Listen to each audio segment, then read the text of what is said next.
How you doing? This is Don with Maranatha Adventures. This video is going to be on about the tow vehicle that we use for our camper. This truck is 2000 GMC Z71 half-ton Sierra.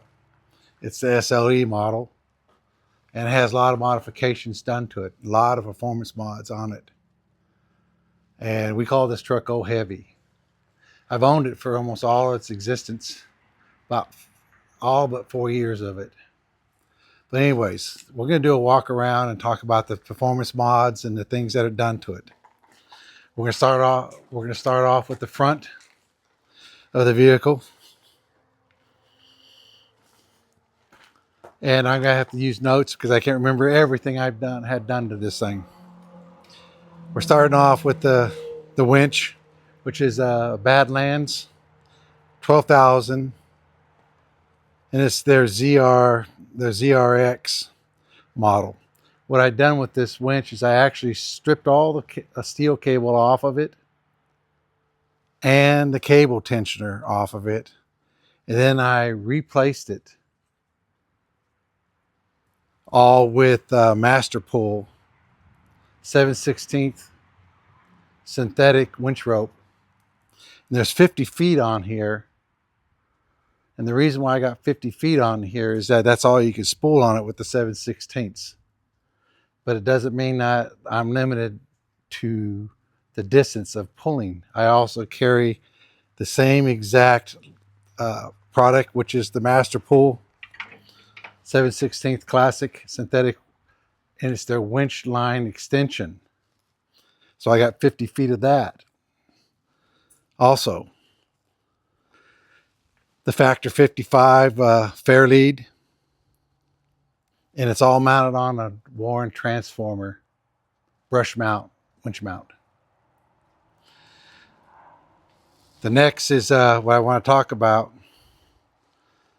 is the lighting on the truck. There's not much off-road lighting on the truck. I've done a lot of research and talked to a few people when I was over at the Ozarks and the Rendezvous a couple of years ago with a fella from Missouri. And the pod lights on here, the ditch lights, are Morimoto's. They're one banger. They're HXBs. And they're mounted on the Nylite hood mounts. And I was really impressed with the output of these things. And I will post a picture of the output of these. And that the picture will show just the ditch lights lit up, not the headlights. No other lighting will be in it, just these two ditch lights on. The next thing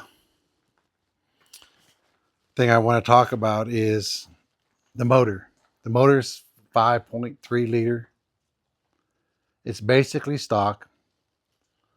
And what it has is a super chip F5 tuner in it, which increased the horsepower and the foot-pounds of torque. So now the truck is pushing about 308 horsepower with 318 pounds of torque in there. The transmission is the original to the truck. It's just been performance built. It's the, I can't remember, the 4L60E. And it's all been performance built. Servo, shift kits, the whole 9 yards, everything underneath the wind that could be done to it. It's a very stout transmission and performs very well. The exhaust system is all stainless steel, including the headers. And it's 2.5-inch tubing. And it's all Magna Flow exhaust, including the Cadillac converter. It only holds about 1/2 pound of back pressure on it. And it's goes in from a 2 into 1. And the exhaust actually ends underneath the truck in a 3-inch stainless steel tubing in there.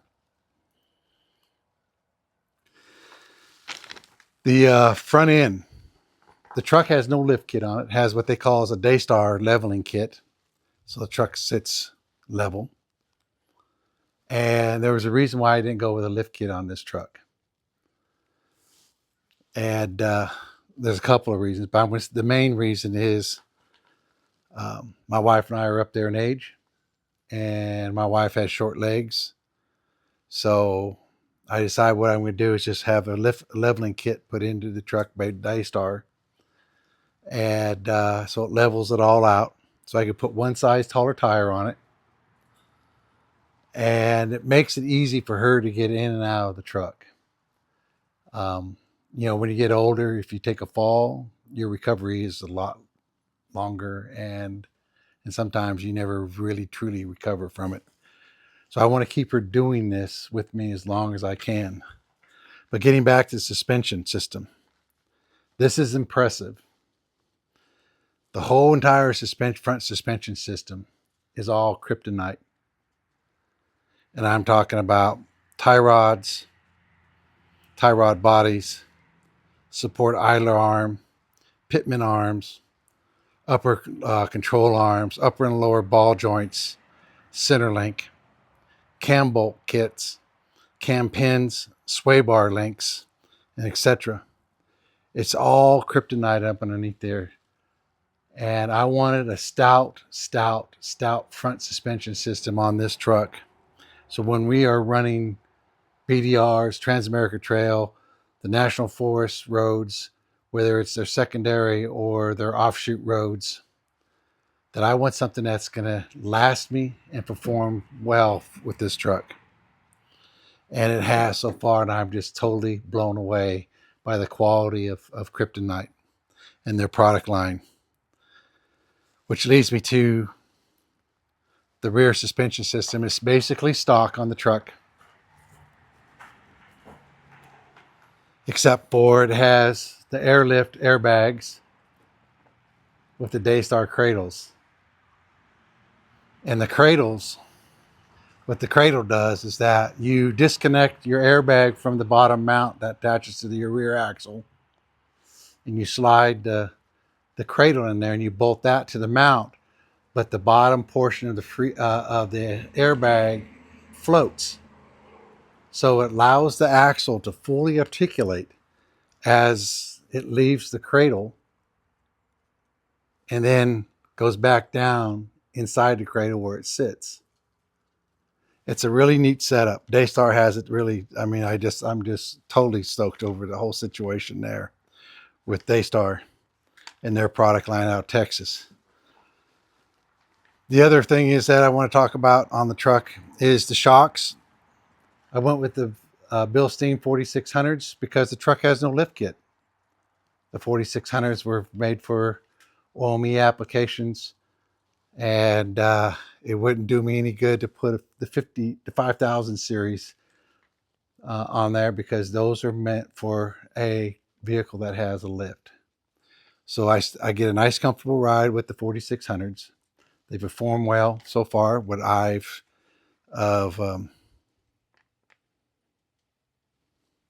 what we do, and like I said, our travels are national forests, whether it's on the main dirt roads, the secondary roads, or the offshoots.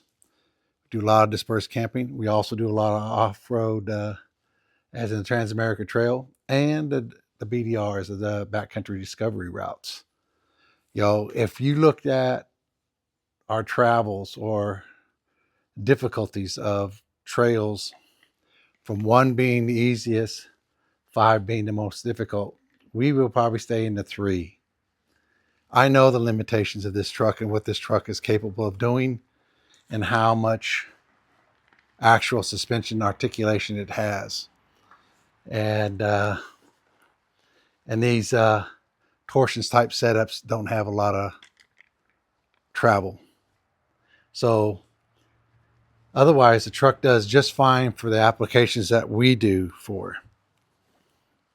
The next thing I want to talk about is tire size. I went up with the leveling kit in front and rear. I went up one size tire. It's a 285 70R 16. It's a Cooper Discovery AT3s, and it's their XLTs, 10 plies. I've been a big Cooper fan for a long time. That's all I've ran for a lot of years.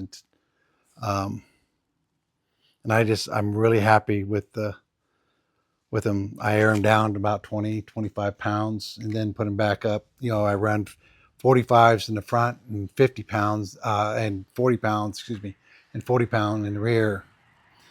And just nice, comfortable ride tire. It's not overly aggressive, but it gets us where we go through, whether it's in a muddy situation or rocky situation or sandy situation. So recovery gear I want to talk about is I keep a lot of my recovery gear underneath the rear seat of the truck, and I will post a picture of the gear that we have back underneath there. I run a Vidar 400p single piston compressor. My airing up and airing down is end deflate, and it's the 2-hose system. I like that. It's easier to put away, and so I can air down the fronts at the same time and then go back and air down the rears at the same time and be done with it. Same thing by re-airing back up. Recovery gear, like I said, I run 50 foot of master pull synthetic winch line on the drum of the winch.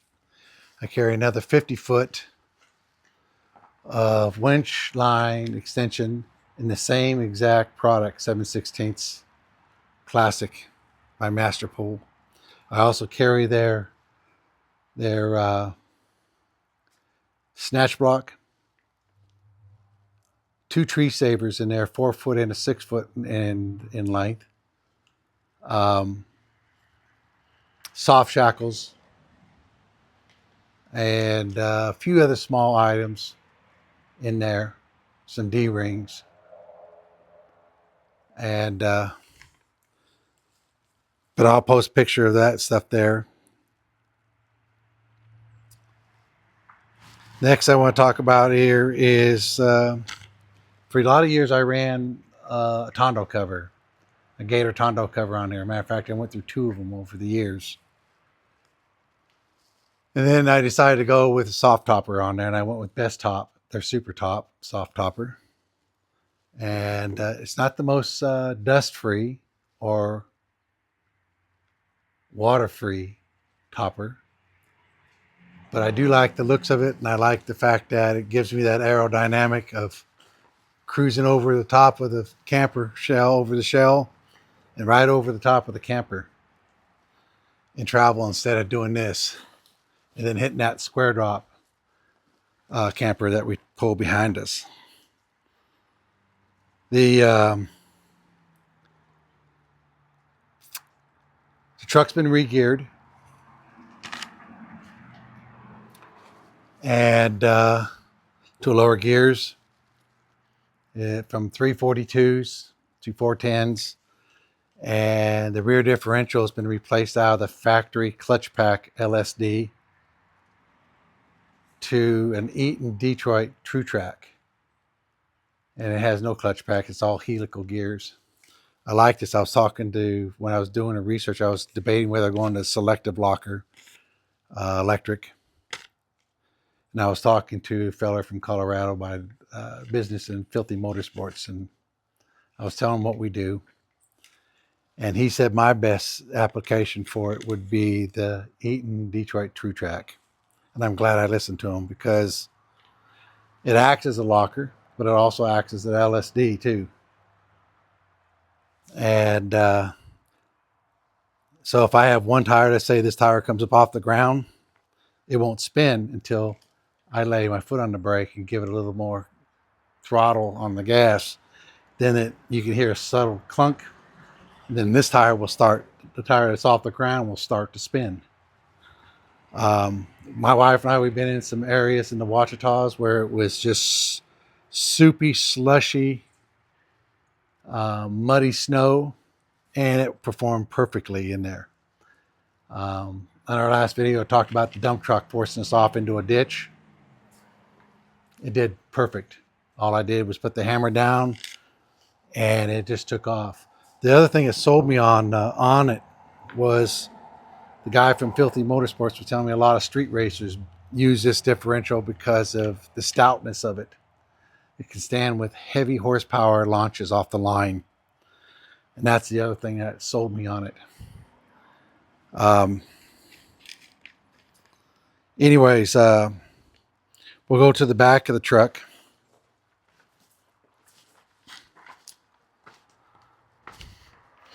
And we recently installed, I picked this up off of Facebook Marketplace for half the price what they were asking for. It was used. It was from a guy in the next county over. And it's the bed slide CL1000. And I love this thing. It makes it easier to load up gear. And we don't have that much gear we put back here anyways. Our fridge, our camp shift table, Mountaineer Mesa table, our dry goods pantry box. If it's in winter, we take our heater, which is in a tote, and firewood and chainsaw. That's it. The thing comes out 70% of its length, and it can withhold 1,000 pounds. Not that I'm going to put 1,000 pounds worth of gear in it, but it's just a super product. I love it. But anyways, I wanted to do a video about this truck. Getting back to the tires, my spare is actually the same size tire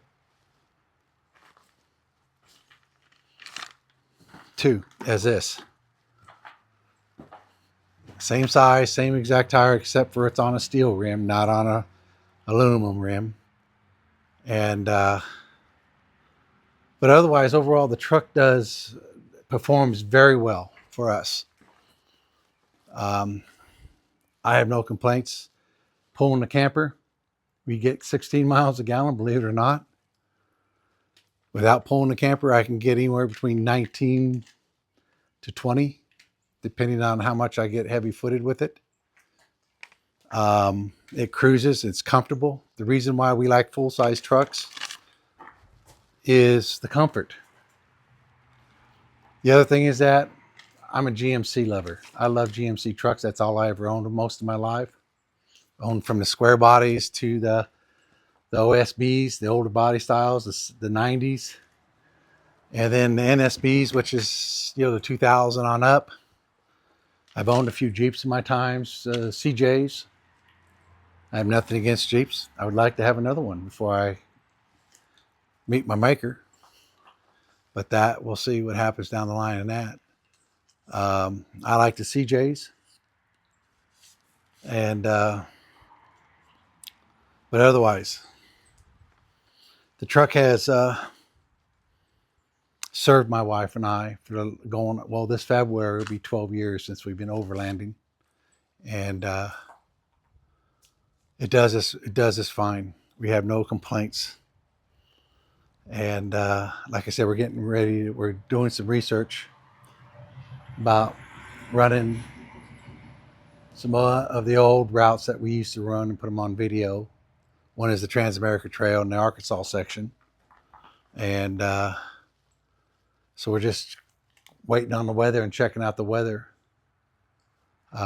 We like the BDRs a lot. To do the BDRs, you see a lot of country. You see a lot of historic sites, abandoned townships and stuff like that. And a lot of things to see out in this country. But anyways, Old Heavy served us good and still continues. Believe it or not, this truck has 146,000 original miles on it. 146,000 original miles on it. And all these nice upgrades up on it. It just serves us well.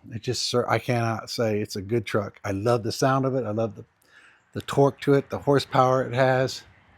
And I've owned some trucks. My last shop truck I had was a 90 GMC Z71. I had a stroked 5.7 liter in it. It was 383 cubic inch. And it was pushing close to 470 horsepower. I couldn't keep the front axle in the front of it when I took it off road because it would just shear them off. But it was, my square body, I had a mildly built 350 in it. It was a 78 Sierra. I like performance. I've always been around performance. Even in my old cowboy days, performance. When I used to rope and team pin.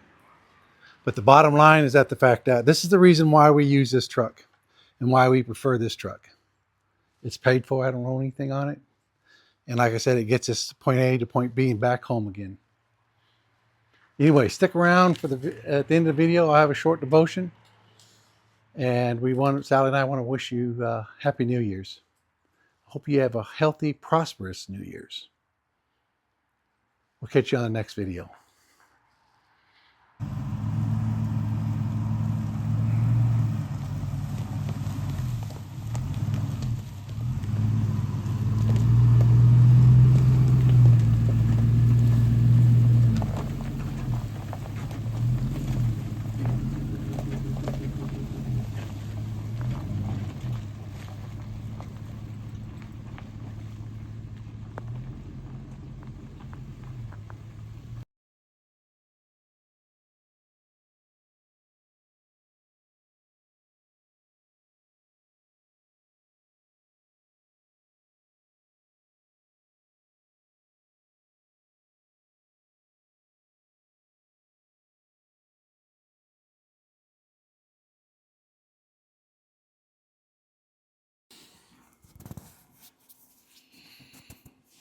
This devotion is coming out of the Old Testaments, the book of Psalms, 73:26.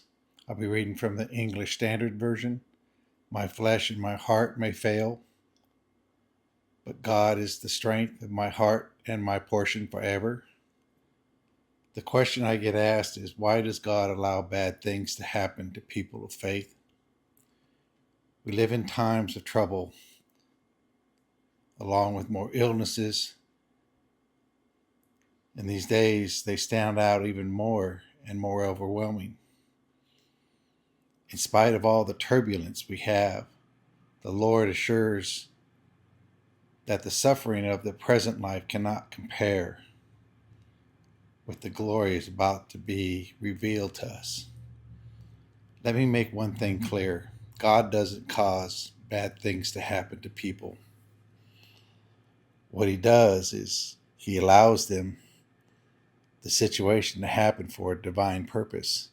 This means he wants you to draw closer to him. Also, he has a plan for each of us.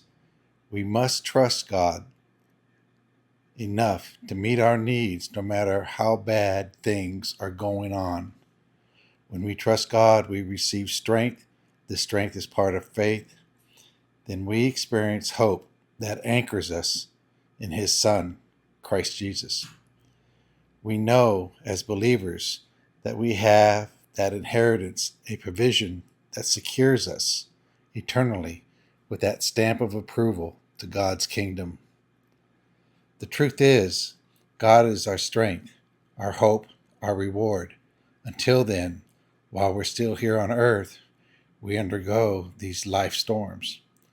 So do not think God is punishing you for your past or present actions. He's not. Here's the reality of it. We may fail handing our difficulties over to him.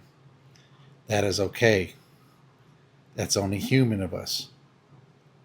It doesn't mean that God isn't in control or his promises aren't going to be true. What he wants from us is for us to pick ourselves up, brush ourselves off, and push forward in the name of Jesus, not giving up. That's endurance. That is the endurance the Bible talks about. It's trust that shows him faith.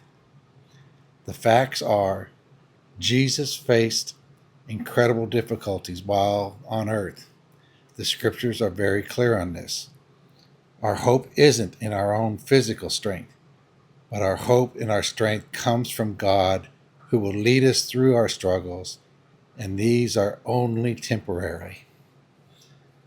Psalm 73:26 points out the perseverance of human weakness versus divine offering of trust, a resilience, a reliance, and strength from God. This verse gives the believer to seek comfort and confidence in a changing world, but God's unchanging character summons us to cast ourselves into His fortress, providing a stronghold of protection, shelter in the midst of our life storms. No matter how bad our circumstances may be, we need to remember not to give up, trusting God that He will meet our needs while being our refuge, finding peace, strength, joy for here and forevermore. I hope somebody gets something out of this report. I really do. Trust in God. Give Him the time He deserves. God bless.